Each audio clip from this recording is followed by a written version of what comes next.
Bismillahirrahmanirrahim. Assalamualaikum warahmatullahi wabarakatuh. Alhamdulillah. Alhamdulillahilladzi hadana li hadza wa ma kunna linahtadiya laula an hadana Allah. Asyhadu an la ilaha illallah wahdahu la syarika lah wa asyhadu anna Muhammadan abduhu wa rasuluh la nabiyya ba'dah. Allahumma shalli wa sallim ala sayyidina wa habibina wa maulana Muhammad wa ala alihi wa ashabihi ajma'in. Allahumma anfa'na bima 'allamtana wa 'allimna ma yanfa'una wa rzuqna fahmah. Amma ba'du, hadirin hadirat rahimakumullah. Marilah kita lanjutkan kajian Sirah Nabawiyah, yang mana judul pada kesempatan ini masa tribulasi, tekanan pada para sahabat Rasulullah SAW, di mana setelah Nabi Muhammad SAW diperintahkan oleh Allah Subhanahu Wa Taala untuk menyampaikan dakwah secara terbuka, maka sekian banyak cobaan dan rintangan beliau hadapi. Beliau menghadapi segala macam permusuhan pada awal menampakkan dakwah, kemudian terjadi pergolakan di Mekah, ada pro dan kontra yang terjadi di Mekah. Sebagian menerima dakwah beliau dan sebagian besar menolak dakwah beliau. Ada penentangan dari orang-orang kafir Quraisy. Mereka menuduh bahwa Rasulullah SAW ini seseorang yang membawa perpecahan. Kalau sebelumnya orang-orang kafir ini berada pada agama yang menyembah kepada berhala, meyakini tentang keberadaan berhala-berhala, disembah-sembah, dipuja-puja untuk mendatangkan manfaat dan menolak bahaya. Nah, ketika Nabi Muhammad menyampaikan dakwah Islam, maka menjadi terbelah masyarakat. Sebagian menerima dan sebagian besar menolak. Akhirnya terjadi perpecahan di masyarakat. Ada yang masuk Islam di kalangan anak-anaknya, akhirnya terpecah dengan keluarga besarnya. Ada yang masuk dari kalangan tokoh, akhirnya terpecah dari pengikutnya. Dan seperti itulah kondisinya ya. Dan sudah kita sampaikan betapa mereka melakukan sekian banyak langkah-langkah untuk melobi kepada Abu Thalib supaya keponakannya menghentikan dakwah Islamnya dengan berbagai macam cara. Bahkan di antara cara yang sudah kita ceritakan, anak dari tokoh Quraisy, ada tokoh Quraisy yang bernama Al-Walid bin Mughirah. Dia ini rela untuk membarter ya. Jadi menyuruh kepada putranya yang bernama Imarah ataupun Umarah untuk diasuh oleh Abu Thalib, disuruh ataupun di perintah-perintah oleh Abu Thalib. Sementara keponakannya Abu Thalib, yaitu Nabi Muhammad, disuruh untuk menyerahkan kepada orang-orang Quraisy. Yang itulah membuat Abu Thalib tersinggung dan mengatakan, ini sebuah persekongkolan yang jahat di antara kalian. Mana mungkin aku akan menyerahkan keponakanku atau anakku untuk kalian bunuh, sementara kalian menyerahkan anak kalian untuk aku asuh, untuk aku pelihara. Itu sesuatu yang tidak adil, sesuatu yang zalim. Jadi itulah yang membuat Abu Thalib menolak negosiasi tersebut. Akhirnya mereka tidak berhasil mempengaruhi Abu Thalib, dan Nabi pun bersikukuh dengan mengatakan, wallahi ya ammu, wahai pamanku, law wada'u syamsa fi yamini, seandainya orang-orang itu meletakkan matahari di sebelah kananku, wal qamara fi yasari, dan bulan di sebelah kiriku, ala an atruka hadzal amr, untuk supaya aku meninggalkan urusan dakwah ini, ma taraktuha abadan, aku sama sekali tidak meninggalkannya. Nah, mereka juga berkeinginan ya, kalaupun misi dari Nabi Muhammad ini ingin menjadi orang yang terkaya di Mekah, mereka akan mengumpulkan harta sebanyak-banyaknya diberikan kepada Nabi Muhammad. Kalau Nabi Muhammad ini menginginkan menjadi penguasa, pengambil keputusan tertinggi di Mekah, mereka juga mau menjadikan Rasul sebagai ya semacam raja di Mekah. Kalau mereka menginginkan Nabi Muhammad mendapatkan wanita yang tercantik di Mekah, ini juga mereka siap melakukannya. Apapun mereka siap, asalkan Nabi Muhammad menghentikan dakwahnya. Tetapi beliau tidak mau berhenti, dan Allah Ta'ala terus memerintahkan kepada Rasulnya untuk mendakwahkan Islam walaupun mendapat tantangan yang begitu berat dari orang-orang kafir Quraisy ini. Maka disinilah ada masa tribulasi atau masa tekanan yang bukan hanya kepada Rasul, kalau pada saat itu kepada Rasul baru pada tahap psikis, tetapi berikutnya yang terkena imbasnya adalah kepada para sahabat yang mendapatkan tekanan secara fisik. Dan bukan hanya sahabat-sahabat yang dari kalangan bawah, para sahabat yang dari kalangan tokoh pun juga mendapatkan tekanan dan intimidasi serta penyiksaan ya. Tekanan dan penyiksaan dilakukan saat mereka merasa cara sebelumnya tidak akan berhasil. Dan inilah sifat orang kafir. Karena lemahnya hujah mereka, mereka sudah tidak mampu lagi menyampaikan dialog ataupun diskusi, bahkan perdebatan, mereka kalah dalam hal itu semua. Maka cara yang bisa mereka lakukan adalah dengan kekuatan fisik atau dengan kekerasan fisik. Namun agak sulit mengarahkan langsung kepada Rasulullah. Jadi mereka tidak langsung mengarahkan kepada Rasulullah secara fisik, mengingat kedudukan beliau di kalangan kaumnya. Nabi Muhammad adalah orang yang terhormat. Siapapun yang melihat wajah beliau, maka orang akan memberikan simpati, akan tertarik kepada beliau. Kemuliaan pribadi Rasulullah sejak masa kanak-kanak, sejak masa remaja, sejak masa beliau pada saat pemuda dan dewasa, itu menjadi daya tarik yang luar biasa. Bahkan beliau diberi julukan Al-Amin oleh orang-orang kafir. Kemudian juga karena adanya perlindungan Abu Thalib dan Bani Hashim serta Bani Muthalib kepada Rasulullah, dan juga yang paling utama adalah perlindungan dari Allah Subhanahu wa taala. Maka jemaah sekalian, secara umum beliau belum diizinkan untuk melawan. Yang ada saat itu adalah diperintahkan untuk bersabar dalam menanggung segala macam rintangan dari orang-orang kafir. Fasta' bima tu'mar wa a'rid 'anil musyrikin. Sampaikanlah terhadap apa yang kau diperintahkan secara jahriyah, secara terang-terangan, tetapi wa'arid 'anil musyrikin, berpalinglah dari orang-orang musyrik.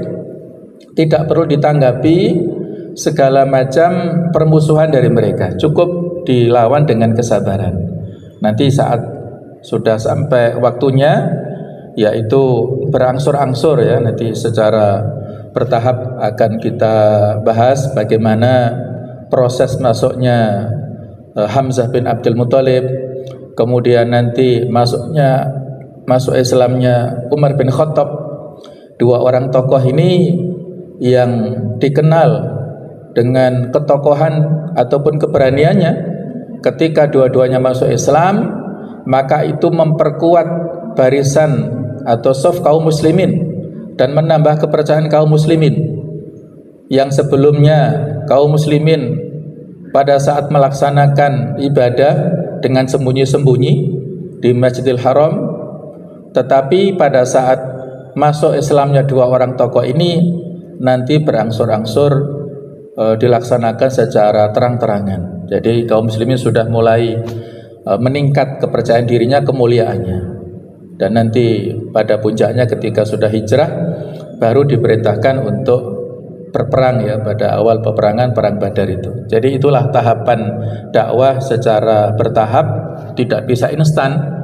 Karena kalau seandainya kaum muslimin pada fase Mekah yang mana kekuatan mereka ini masih sedikit, masih lemah, masih minoritas, dipaksakan untuk memberikan perlawanan kepada intimidasi ataupun segala macam tekanan dari orang-orang kafir, maka mereka dengan mudah diberangus oleh orang-orang kafir ini. Habislah dakwah Islam pada saat itu.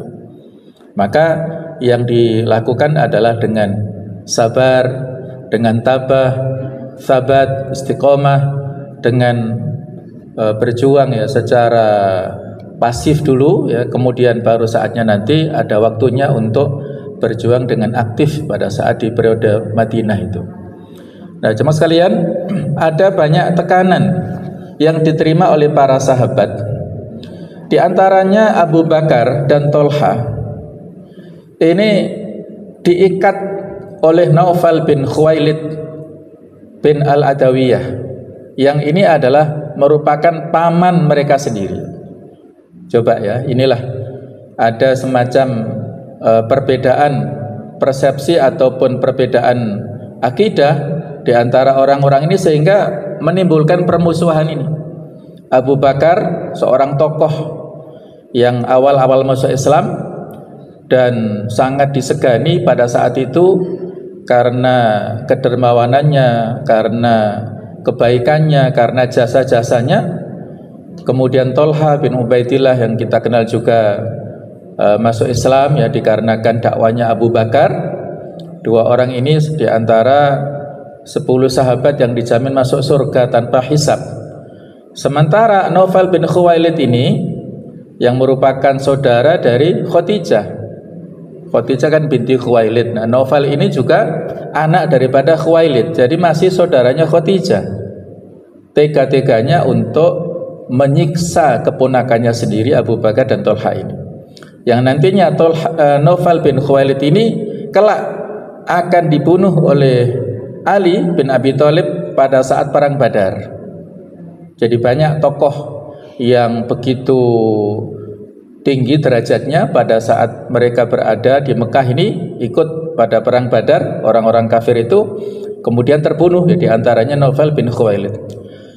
Abu Bakar dipukuli hingga babak belur pada saat berdakwah. Jadi Abu Bakar yang demikian tinggi ketokohannya tetapi mendapatkan siksa yang luar biasa dari orang-orang kafir ini. Kemudian Utsman bin Affan, kurang apa kedudukan beliau? Seorang yang terhormat dari keluarga besar yang terhormat, kaya raya, konglomerat, yang beliau ini masuk Islam karena dakwanya Abu Bakar, tertarik masuk Islam didakwai oleh Abu Bakar. Itu juga sama, mendapat siksaan dari pamannya sendiri juga. Diikat dengan tikar yang terbuat dari pelepah atau daun-daun kurma, diikat kepada Utsman, kemudian dikasih asap bawahnya ya. Jadi mau dibakar oleh pamannya sendiri. Coba ya, betapa beratnya siksaan yang dialami oleh seorang sahabi atau seorang sahabat mulia Utsman bin Affan ini. Begitu pula Mus'ab bin Umair, luar biasa intimidasi yang didapatkan. Dia punya ibu yang sangat sayang kepada Mus'ab bin Umair. Mus'ab ini seorang pemuda yang ganteng, yang tampannya luar biasa, yang pada saat masa jahiliyah itu penampilannya sangat mempesona para wanita dan gadis-gadis di Mekah. Parfumnya itu begitu khas. Ketika melewati sebuah tempat dari jarak sekian meter itu sudah tercium bau harumnya. Terutama oleh para gadis Mekah itu sangat tertarik dengan Mus'ab bin Umair ini. Sangat disayang oleh ibunya yang kaya raya. Tetapi ketika masuk Islam, berubah drastis kehidupan Mus'ab bin Umair, diusir dari rumahnya, tidak dipenuhi segala kebutuhannya, makanannya dan semuanya, bahkan kulitnya yang sebelumnya halus menjadi kasar gara-gara tidak terawat, dan beliau menerima dengan sabar ya, dengan penuh ketabahan. Bahkan pada saat diutus menjadi duta pertama dalam Islam untuk berdakwah ke Madinah, beliau sukses berdakwah karena piawai dalam mendakwahkan dan juga bisa menggait tokoh-tokoh di Madinah ya, sentral, tokoh-tokoh sentral di Madinah. Ada Sa'ad bin Mu'ad, ada Sa'ad bin Ubadah, digait untuk masuk Islam, sehingga dengan masuk Islamnya para tokoh inilah menyampaikan dakwah kepada kaumnya itu lebih mudah. Dan pada saatnya Mus'ab bin Umair ini mati syahid di medan Uhud, yang saat itu Nabi menangis ya melihat jasad Mus'ab bin Umair yang begitu sederhananya, yang pada masa jahiliyah seperti itu tadi ya. Kemudian mereka para sahabat bingung karena kain kafannya ketika diangkat ke atas kakinya kelihatan, ketika ditarik ke bawah kepalanya kelihatan ya, begitu sederhananya. Maka Nabi memerintahkan untuk ditarik ke atas dan yang bagian bawah ditutup dengan rumput-rumputan, kemudian dikuburkan di Uhud ya. Di Uhud itu ada sekitar 70 sampai 75 syuhada, ada Mus'ab bin Umair dan ada Hamzah bin Abdul Muthalib. Biasanya kalau kita umroh ataupun haji ada city tour ya, kita ke kompleks perbukitan Uhud dan di situ ada keterangannya ya, nama-nama para sahabat yang gugur di medan Uhud, ada makam-makamnya di sana dan kita dianjurkan berdoa kepada mereka. Nah, itulah Mus'ab bin Umair yang bahkan ibunya sendiri mengancam ya, ada kemiripan antara Mus'ab dan Sa'ad bin Abi Waqqas ini. Ibunya sama-sama saking sayangnya bahkan mogok makan sampai anaknya kembali kepada agama jahiliyah, tetapi Mus'ab tidak mau kembali kepada agama jahiliyah. Ada juga sahabat mulia Zubair bin Awam. Ini beliau juga tokoh dari kalangan mereka, dari kalangan orang Arab ini dan dari keluarga terhormat, dan nantinya diangkat menantu oleh Abu Bakar ya, dinikahkan dengan Asma binti Abi Bakar.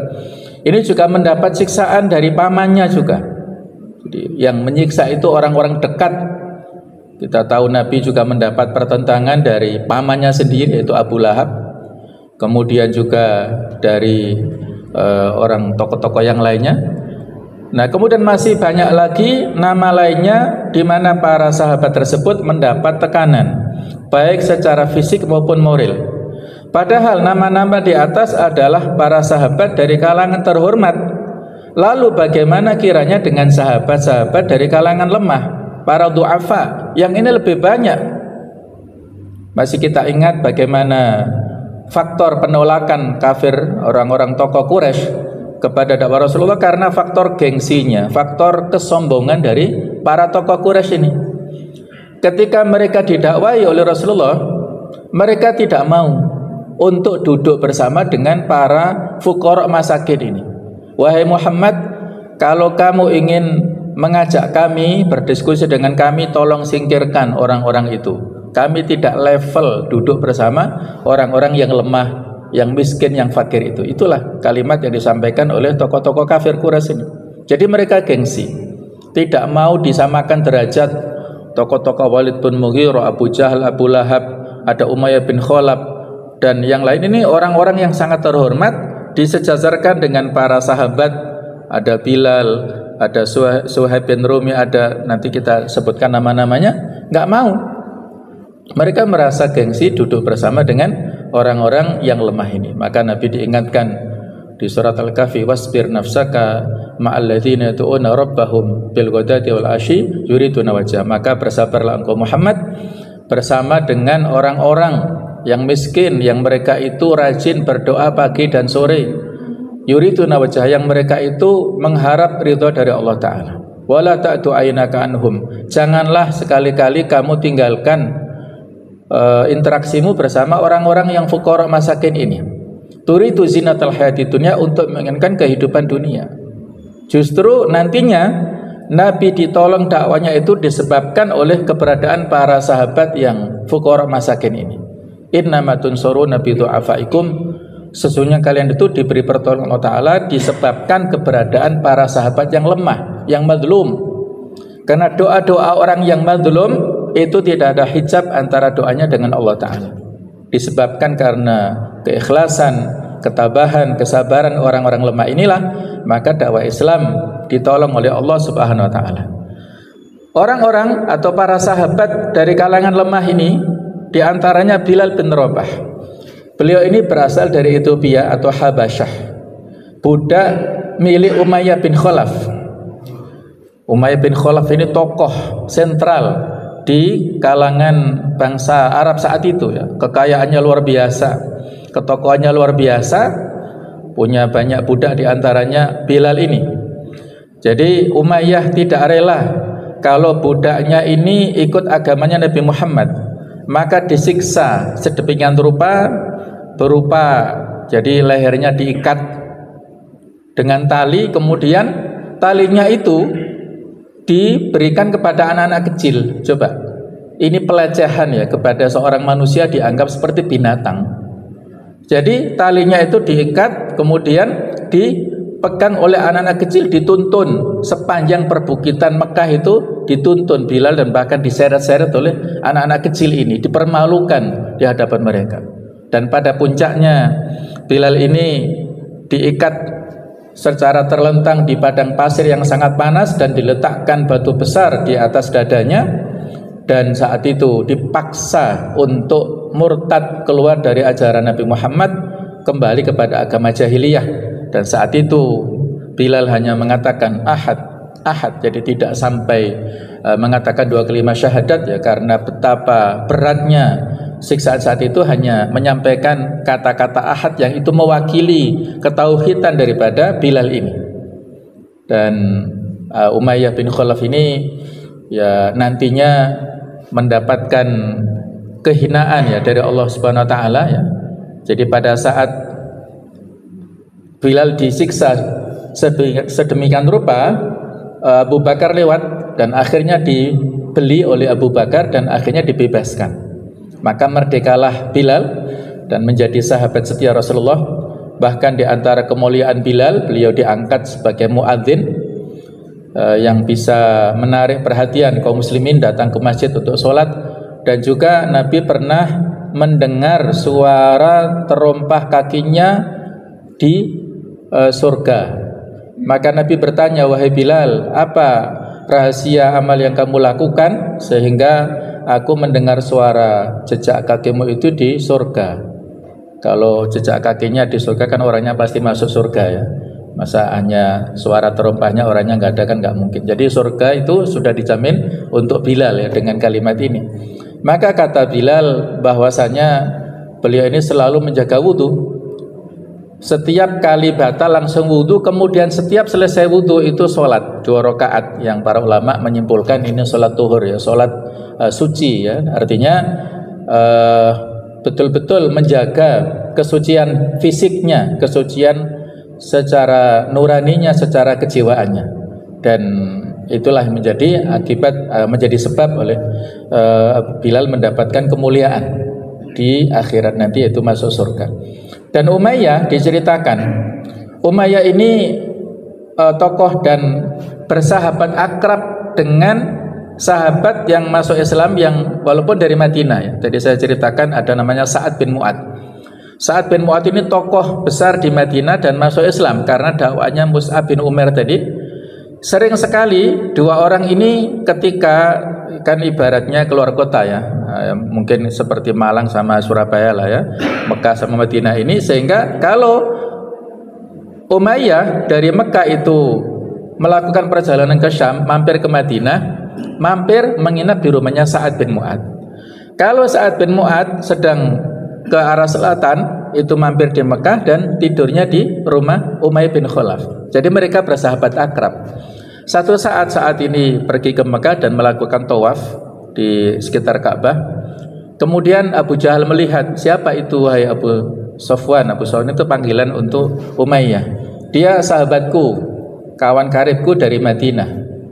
namanya Sa'ad bin Mu'ad. Apakah dia ikut ajarannya Muhammadiyah? Kemudian dihina-hina ya oleh Abu Jahal. Akhirnya Sa'ad mengatakan ya dengan kebanggaan, dengan kemuliaannya ya, kalian semua ini, aku mendengar Rasulullah mengatakan kalimat, jadi ada ancaman yang ini membuat takut tokoh-tokoh ini ya. Jadi Nabi menyampaikan hadis yang didengar oleh Sa'ad bin Mu'ad, bahwa pada saat di lembah Badar, sebelum terjadinya perang Badar jauh sebelumnya itu Nabi Muhammad menyampaikan berita semacam isyarat ya, nubuat, prediksi kenabian dari beliau lewat ilham dari Allah Ta'ala. Jadi disampaikan nanti tempat ini akan menjadi tempat kuburannya, maksudnya tempat kematian tokoh ini. Nanti tempat ini adalah tempat matinya tokoh ini, itu di lembah Badar itu.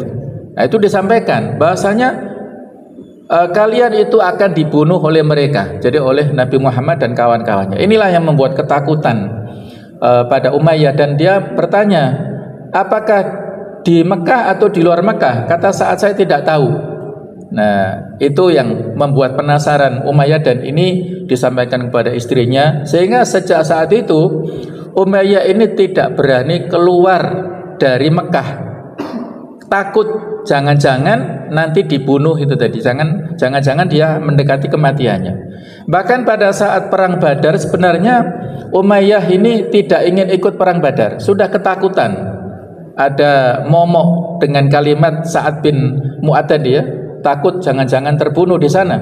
Jadi sudah nggak mau berangkat ke sana, tapi diprovokasi, dikompori oleh Abu Jahal, begini begitu. Akhirnya berangkat dengan berat hati. Dan ternyata betul di sanalah nanti ya, di perang Badar itulah terbunuhnya tokoh-tokoh ini. Ada Umayyah terbunuh, kemudian Abu Jahal sendiri terbunuh oleh dua anak kecil yang masih usia sekitar 15 tahunan, usia SMP ya. Itulah yang bisa membunuh Abu Jahal di Badar itu ya. Dan juga tokoh-tokoh Uqbah bin Mu'id dan yang lain-lainnya itu terbunuh di perang Badar. Jadi saat itu Umayyah ketakutan pada saat perang Badar dengan yel-yel Badar, kalimat atau kata-kata yang disampaikan Bilal, ahad itu menjadi momok dan menakutkan Umayyah bin Khalaf pada saat perang Badar. Akhirnya dia terbunuh di sana. Kemudian tokoh para sahabat lainnya yang dhaif ataupun yang diantara kalangan du'afa, ada yang bernama Abu Fakihah. Beliau ini nama aslinya Aflah, merupakan budak dari Sofwan bin Umayyah. Mukanya dijerembabkan ke tanah pasir yang sangat panas, diletakkan di punggungnya batu besar, jadi mirip seperti kisahnya Bilal ya. Bahkan saat ada serangga lewat dikatakan kepada beliau, maksudnya dihina-hina ya oleh orang kafir, itu Tuhanmu. Nah, maka beliau menolak ya, dan menjawab dengan kata-kata ya yang membela ya. Kemudian disebutkan pula bahwa beliau disiksa sampai tidak sadar lagi apa yang beliau katakan, saking beratnya siksaan yang diderita oleh Abu Fakih atau oleh Aflah ini. Umayyah bin Khalaf yang baru menjual Bilal ini menyuruh Sofwan untuk menambah siksa agar Abu Fakih ini dibeli pula ya, agar bisa dibeli oleh tadi ya, diseret ya di padang pasir yang panas dengan tangan dan kaki yang terikat, kemudian dicekik lalu ditinggalkan begitu saja saat dikira sudah mati, dan akhirnya dibeli serta dibebaskan oleh Abu Bakar As-Siddiq radhiyallahu anhu. Inilah siksaan yang diterima oleh Aflah atau Abu Fakihah ya, mungkin namanya kurang populer ya. Kemudian ada kisah Amir bin Fuhairah. Ini juga punya jasa ya pada saat nanti Nabi melakukan hijrah dan transit di Gua Thur. Amir bin Fuhairah lah yang merupakan pembantu daripada Abu Bakar, memerahkan susu untuk Rasulullah dan Abu Bakar sambil mengembalakan kambing dan menghapus jejak-jejak yang itu tidak bisa terdeteksi oleh orang-orang kafir. Nah, ketika Amir bin Fuhairah masuk Islam, disiksa majikannya dengan keras hingga tidak lagi tahu apa yang beliau katakan. Sangat keras siksaannya. Disebutkan bahasanya adik wanita beliau juga disiksa oleh Umar saat itu belum masuk Islam. Jadi keduanya dibeli dan dibebaskan oleh Abu Bakar. Amir bin Fuhairah kelak membantu Nabi dalam hijrah dan beliau juga syahid di Bi'r Ma'unah. Dan ada kisah lagi yaitu Zinnirah disiksa dengan sampai siksa yang sangat berat sampai buta matanya. Orang Quraisy mengatakan matanya dicabut oleh Lata dan Uzza. Maka Zinnirah menjawab, demi rumah Allah, mereka bohong, Lata dan Uzza tidak bisa memberi manfaat dan madarat. Allah mengembalikan penglihatan beliau ya dengan izin Allah, karena imannya yang kuat dengan Allah, maka Allah mengembalikan penglihatan beliau normal kembali. Dan akhirnya dibeli dan dibebaskan oleh Abu Bakar. Masya Allah ya, Abu Bakar tokoh yang luar biasa jasanya, uangnya banyak, kemudian sangat dermawan, membeli para sahabat yang disiksa tadi, dibebaskan ya, dimerdekakan. Kemudian kisah An-Nahdiyah dan putrinya. Beliau ini budak dari Bani Abduddar. Mereka selain disiksa juga tetap disuruh bekerja.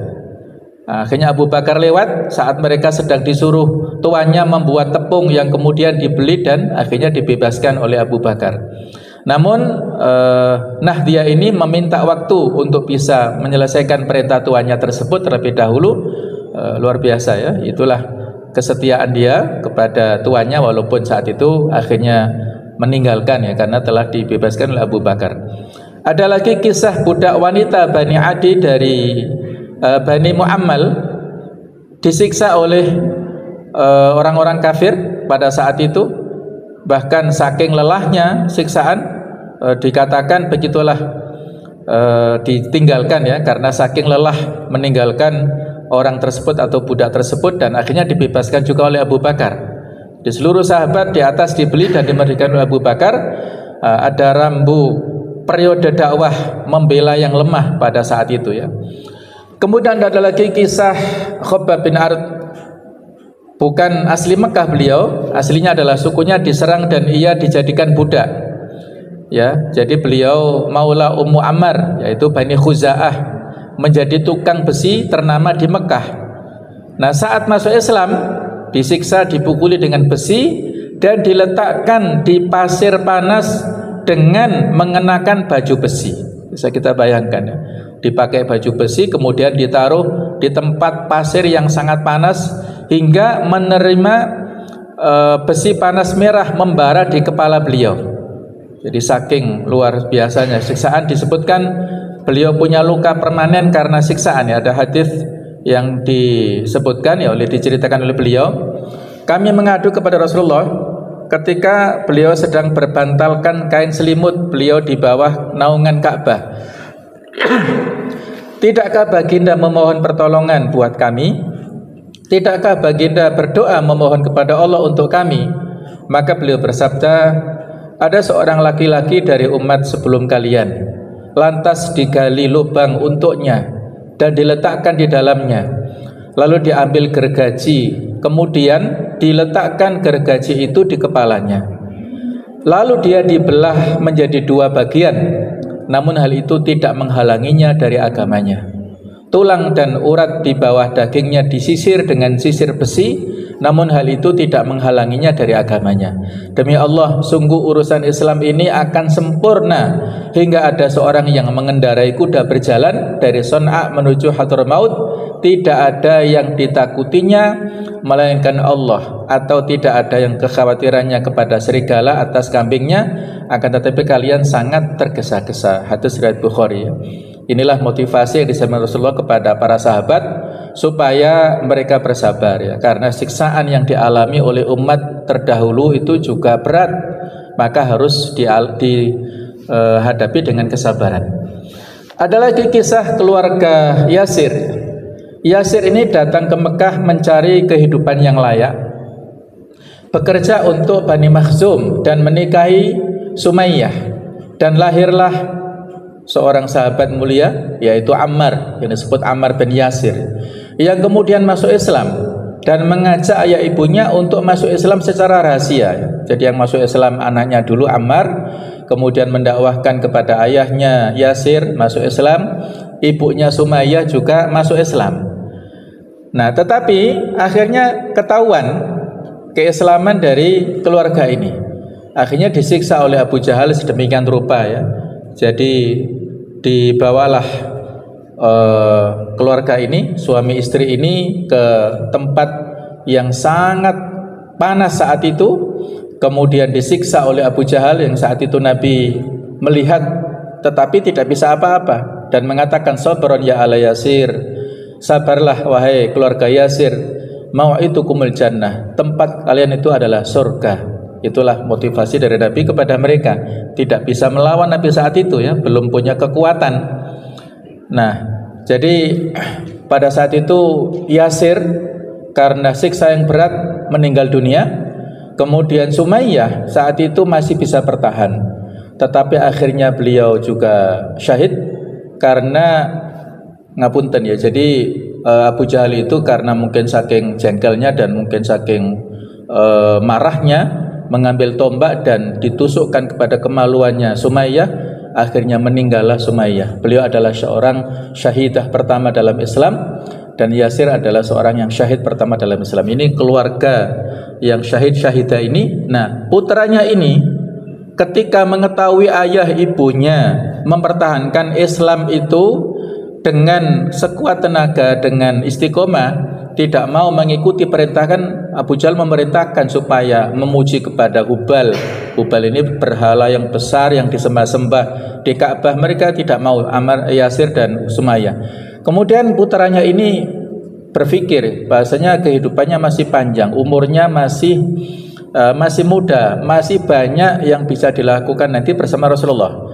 Maka saat itulah Amr ini ya pura-pura ya mengatakan kata-kata kafir yang itu bisa menjadikan Amr ini dibebaskan, tidak dibunuh oleh Abu Jahal dan kawan-kawannya. Maka setelah dibebaskan, Amr gelisah dan akhirnya konsultasi pada Rasulullah SAW bagaimana statusnya. Maka turunlah surat An-Nahl ayat 106. Allah berfirman, "Man kafara billahi min ba'di imani illa man ukriha wa qalbuhu mutmainnun bil iman." Barang siapa yang kafir kepada Allah sesudah dia beriman, dia mendapat murka Allah, kecuali orang yang dipaksa kafir padahal hatinya tetap tenang dalam beriman. Artinya dia tidak berdosa. Orang yang secara lisan mengatakan kata-kata murtad atau kata-kata kafir atau kata-kata yang mengandung unsur-unsur pertentangan ya dengan Islam, tetapi kalau hatinya tetap dalam keimanan, maka orang ini diampuni Allah Ta'ala, tidak statusnya tidak menjadi murtad. Nah, itulah kisah sabab nuzulnya berdasarkan apa yang dialami oleh Ammar bin Yasir. Jadi diizinkan berpura-pura murtad saat disiksa dengan berat, walaupun secara dohir saja kekafirannya, tapi hatinya batinnya tetap menyimpan keislamannya. Yang paling inti adalah hati kita ya. Kalau orang munafik kan dohirnya muslim tapi hatinya kafir. Kemudian ada lagi kisah Ibnu Mas'ud, seorang sahabat mulia yang membaca Al-Quran terang-terangan pertama kali.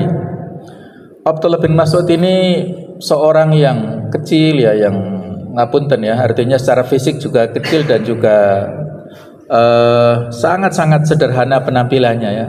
Tapi luar biasa, izah dan kemuliaannya itu luar biasa, keberaniannya juga luar biasa. Abdullah bin Mas'ud ya sebelumnya seorang yang menggembala kambing, jadi profesi sosialnya itu biasalah di kalangan masyarakat, sehingga ya tidak terhormat di kalangan mereka. Tapi kemudian ketika masuk Islam menjadi seorang sahabat yang mulia, ahlul Quran, beliau sangat dihormati karena ilmunya yang luar biasa. Sahabat saling bertanya, siapa yang berani membacakan Al-Quran dengan terang-terangan bagi orang Quraisy?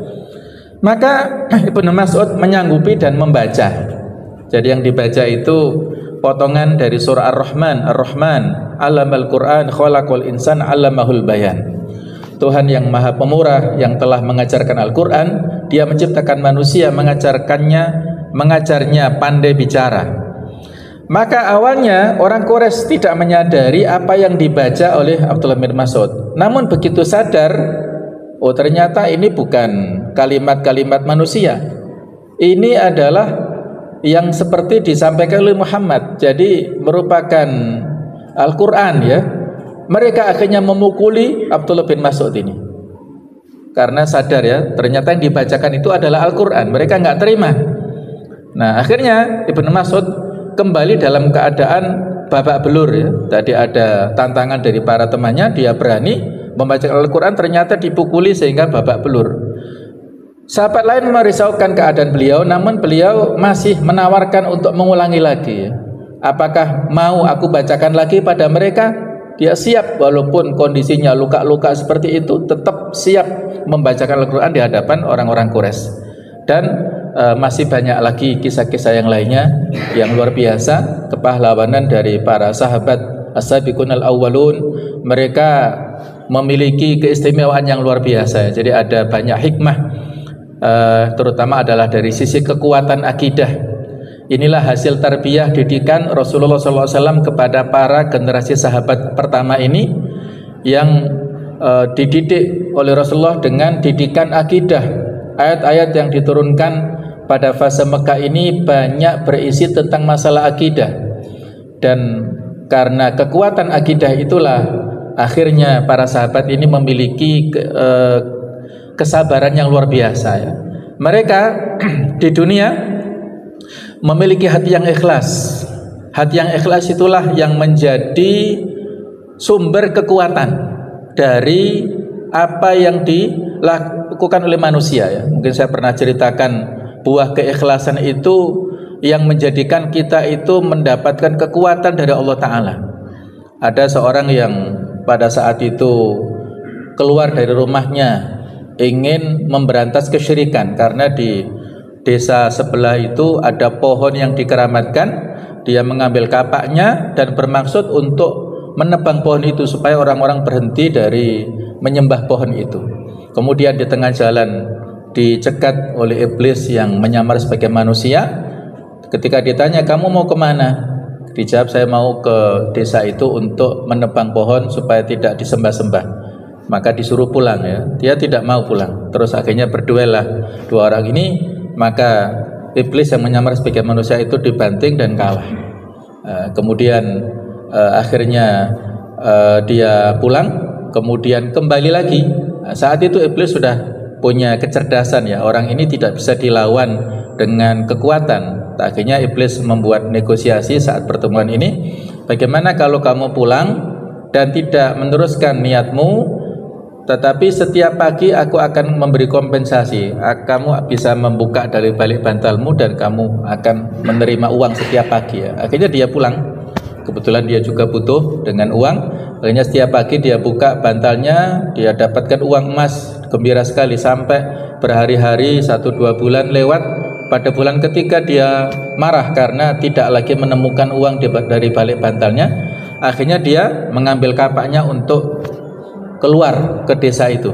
Kemudian dicegat oleh tadi itu iblis yang menyamar sebagai manusia. Kamu mau kemana? Ya mau begini begitu ya. Kemudian mereka berduel. Nah saat itulah dia dikalahkan, dengan mudah dikalahkan oleh iblis yang menyamar sebagai manusia. Terus dia menyerah dan bertanya kepada iblis ini, mohon maaf ya, pada saat dulu ya saya dengan mudah bisa mengalahkanmu, tapi sekarang kenapa saya kalah? Kata iblis ini, karena kamu dulu pada saat melawanku itu Allah memberikan kekuatan dengan keikhlasanmu. Dengan ikhlasmu itulah Allah memberikan kekuatan kepadamu.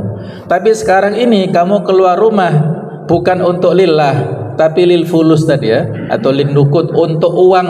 Karena kamu untuk dunia, maka Allah mencabut kekuatanmu. Kamu tidak punya daya kekuatan lagi, maka kamu dengan mudah aku kalahkan. Nah, itulah contoh bagaimana ikhlas itu akan bisa membuahkan kekuatan. Maka harus kita jaga ya. Kemudian membebaskan dari ketundukan kepada selain Allah dengan akidah yang kuat. Kemudian seseorang akan memiliki ketenangan jiwa, dan dengan akidah itulah akan membangkitkan jiwa yang berani, tidak takut ancaman dan intimidasi serta siksaan daripada orang-orang kafir. Kemudian dengan akidah yang kuat, pribadi itu akan memiliki keseimbangan.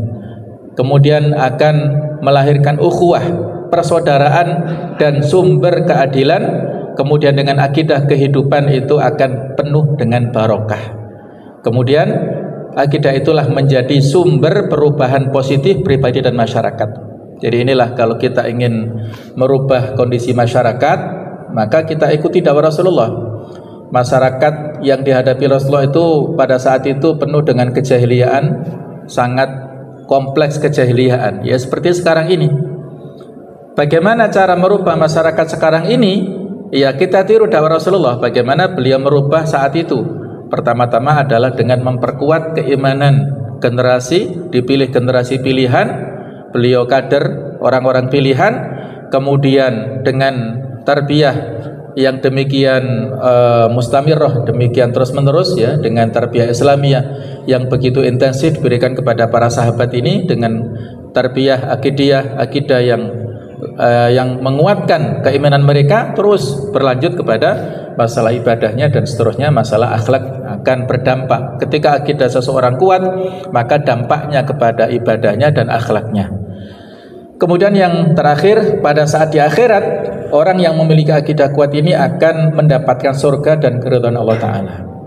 Orang yang berakidah adalah ahlu tauhid akan mendapatkan pahala, yaitu berupa surga di akhirat, dan akan mendapatkan ridha dari Allah Ta'ala. Mudah-mudahan yang sedikit ini bisa memberikan wawasan kepada kita dan memberikan inspirasi, motivasi kepada kita semuanya, betapa tantangan dan rintangan dihadapi oleh generasi pertama kita itu luar biasa. Maka marilah kita lanjutkan dakwah mereka, warisan yang didapatkan dari mereka ini dengan sebaik-baiknya, yang mudah-mudahan nanti di akhirat di surga kita dikumpulkan dengan Nabi Muhammad SAW, dengan para sahabat yang mulia, kita dikumpulkan mendapatkan keridhaan Allah Subhanahu wa taala. Mohon maaf kalau ada kekhilafan. Subhanakallah bihamdik, asyhadu an la ilaha illa anta astaghfiruka wa atubu ilaik. Wassalamualaikum warahmatullahi wabarakatuh.